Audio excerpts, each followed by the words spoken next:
Hey guys, Jordan here. In this video, I'm going to be answering a real estate photography question.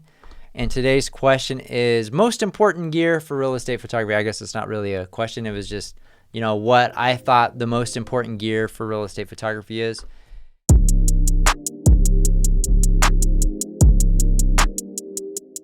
Off the top of my head, I would probably say having a good wide angle lens is probably the most important. I think everything else people can have or have flexibility, but you definitely need a lens that can showcase a room properly. If you're just using a kit lens with the zoom or 24 millimeters on a full frame, it's just not wide enough to capture an entire room. It's good for some detail shots or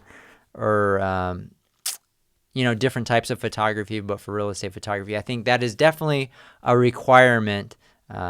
Because, if you do look at that pictures online, you've probably seen some real estate photography where it's like zoomed in. You can't really tell what the room feels like. You definitely need a wide angle lens. Now, what else do you need? You need a tripod.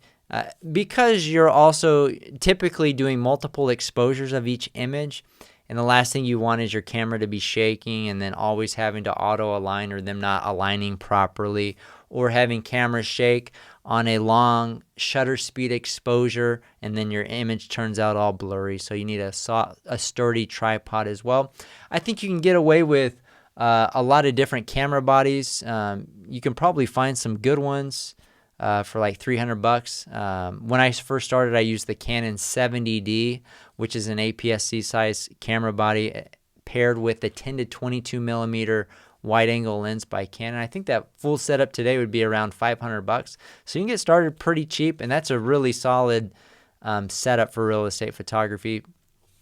And all right, let me transition back. So other gear, need some fast reading SD cards. Last thing you want to do is cheap out on your SD cards and you're always waiting for your images to save. If you're going to be doing lighting, invest in some good lighting and some good gels where you can match the color of a home. We use I use full and quarter CTO gels if I'm using flash at a particular property to match daylight or tungsten light versus typical flashes or fluorescent colors. So it could make your pictures look unnatural. What else do you need? I mean, I think those are pretty much the basics. You need a good computer that can handle, photo editing. But outside of that, I think,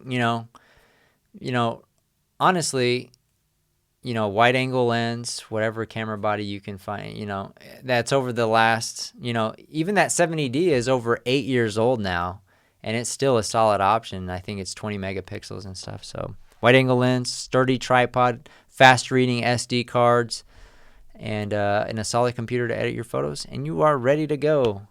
So anyways, if you're interested in learning more about the real estate photography business, you can check out my free workshop. The link is in the description below. That's going to do it for this one. Reach out if you have any questions. We'll see you guys on the next one.